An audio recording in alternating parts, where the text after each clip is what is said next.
PM Modi ने देश को अपना ड्रीम प्रोजेक्ट सौंपा। सी प्लेन का साबरमती रिवर फ्रंट में शुभारंभ हुआ। पीएम ने केवड़िया में एकता क्रूज का उद्घाटन किया। देश के पहले सी प्लेन में सवार हुए प्रधानमंत्री मोदी। पीएम ने इस क्रूज पर सफर किया। पीएम ने क्रूज से स्टैच्यू ऑफ यूनिटी तक यात्रा की। अहमदाबाद से केवड़िया और अहमदाबाद दोनों तरफ का कुल किराया 3,000 रुपए तय किया गया है। एक तरफ का किराया 1,500 रुपए रखा गया है। सी प्लेन के लिए ऑनलाइन टिकट की बुकिंग शुरू हो गई है। इन उड़ानों के लिए 15 सीटर ट्विन ओटर 300 विमानों का इस्तेमाल होगा। महज 300 मीटर लंबे किसी तालाब या जलाशय में उतरने वाला ये सी प्लेन कई महीनों में बेहद खास माना जाता है। सी प्लेन में पानी से उतरने और टेक ऑफ करने की क्षमता होती है, जिससे ऐसे क्षेत्रों तक पहुंच होती है जिनमें लैंडिंग स्ट्रिप्स या रनवे नहीं होते। ट्विन ओटर 300 सबसे सुरक्षित और सबसे लोकप्रिय सी प्लेन है।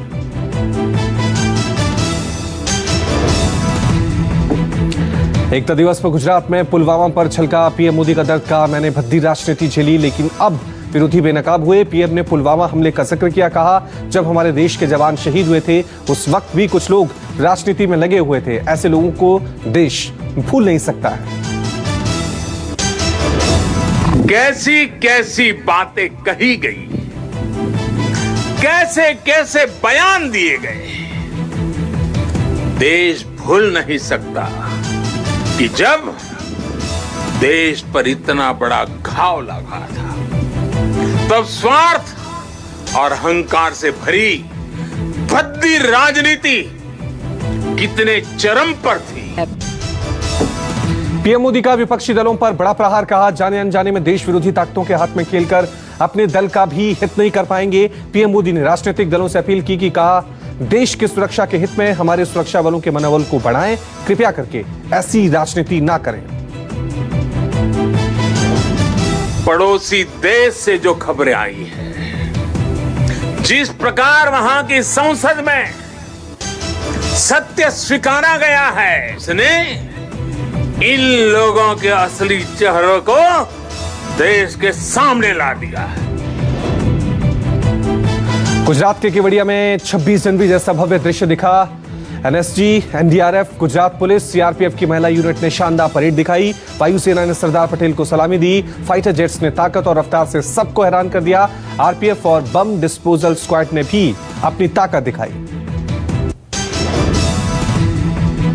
प्रधानमंत्री नरेंद्र मोदी ने केवड़िया में राष्ट्रीय एकता दिवस परेड का निरीक्षण किया। परेड की सलामी ली। परेड से पहले पीएम मोदी ने सुरक्षा एजेंसियों के जवानों को राष्ट्रीय एकता और सुरक्षा की शपथ दिलाई। कोरोना काल में हुई परेड अपने आप में अनोखी रही। सोशल डिस्टेंसिंग के साथ ही देश के वीरों ने अपना शौर्य दिखाया।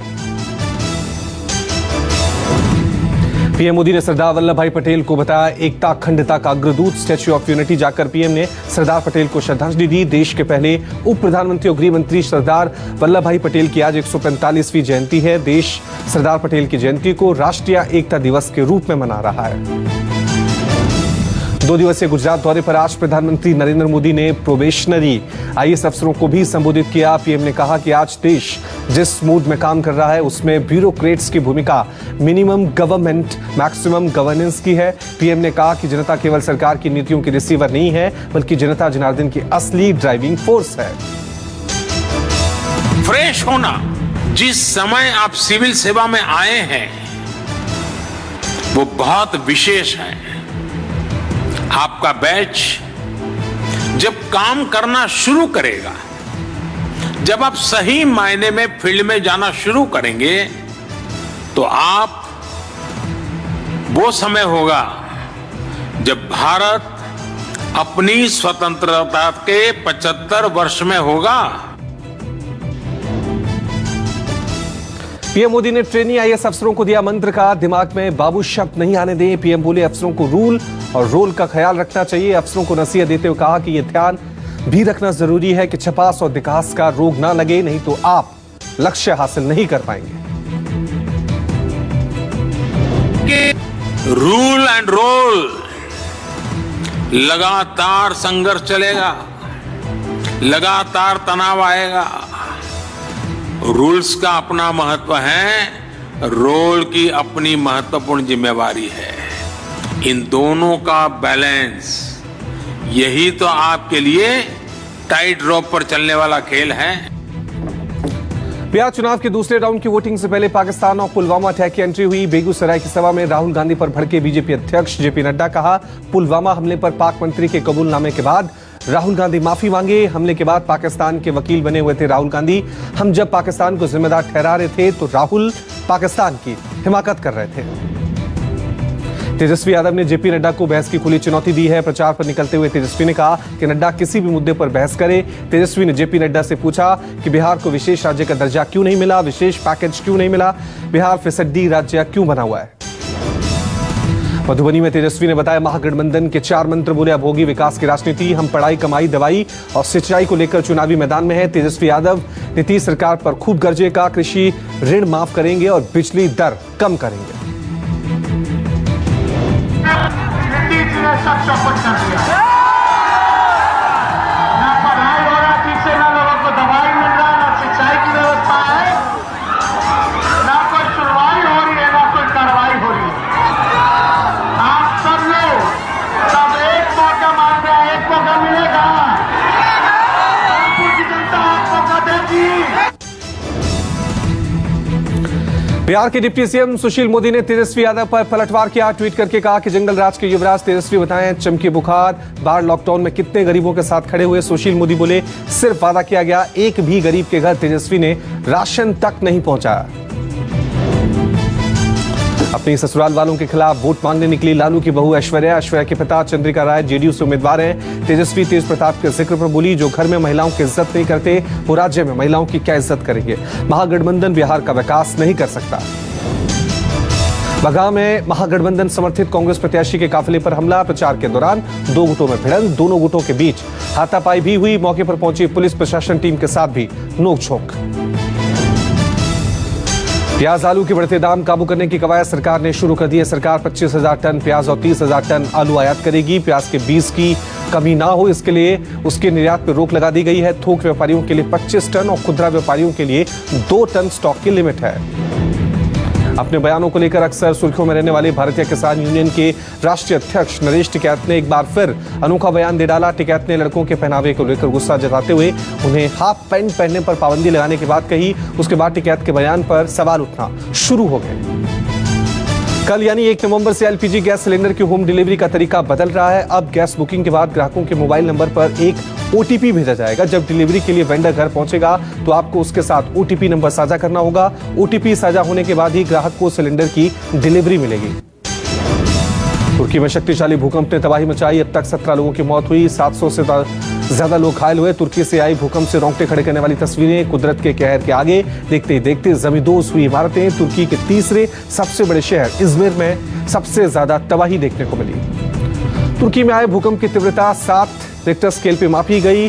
तुर्की के शहर इजमिर की करीब 20,000 इमारतें ढह गई। कई लोगों के दबे होने की आशंका है। भूकंप के बाद से ही लोग दहशत में हैं। भूकंप इतना तेज था कि हर ओर चीख पुकार मच गई। मध्य इजमिर में कई जगह धुआं उठने की तस्वीरें भी सामने आई हैं।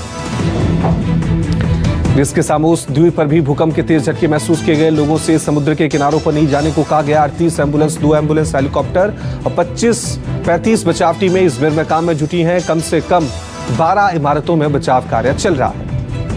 तुर्की के आंतरिक मंत्री ने बताया कि इस भूकंप के कारण बर्नोवा और बेराकली शहर में भी इमारतों को नुकसान पहुंचा है। तुर्की में साल का दूसरा बड़ा भूकंप है। जनवरी में तुर्की के सिवरस में भूकंप आने से 30 से ज्यादा लोगों की मौत हुई थी।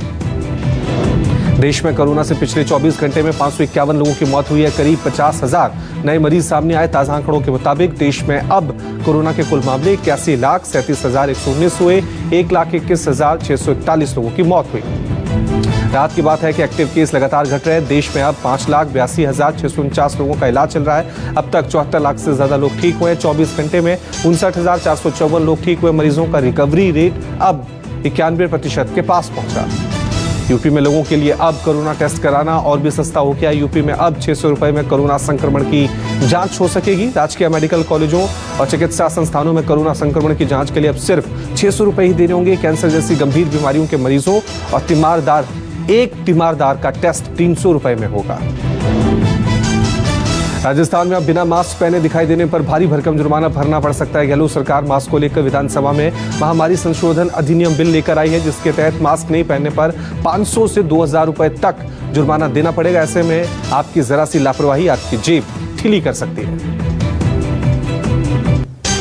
गाजियाबाद के कोड़ा में पिता ने 4 साल की मासूम की बेरहमी से गला दबाकर हत्या कर दी। पुलिस ने आरोपी पिता को गिरफ्तार कर लिया है।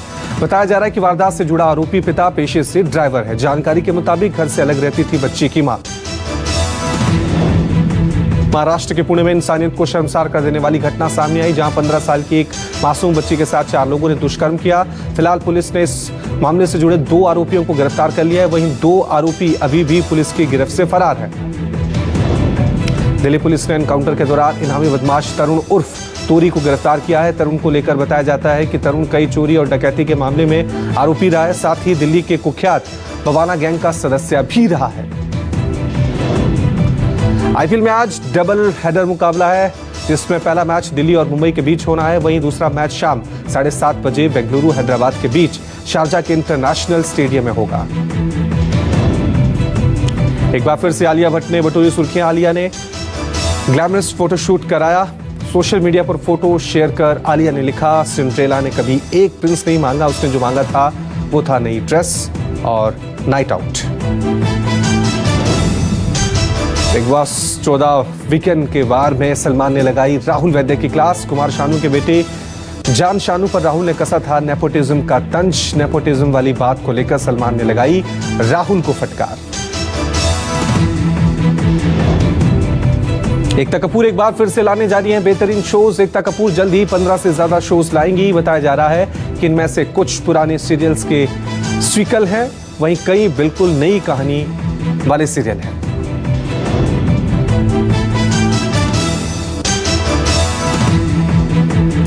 कोरोना के बढ़ते मामलों को देखते हुए फ्रांस ने दूसरे लॉकडाउन की घोषणा कर दी है। लॉकडाउन की खबर सुनते ही लोगों में हलचल मच गई है। जरूरी सामान खरीदने के चक्कर में 700 किलोमीटर लंबा ट्रैफिक जाम लग गया, जिससे लोगों को परेशानियों का सामना करना पड़ा।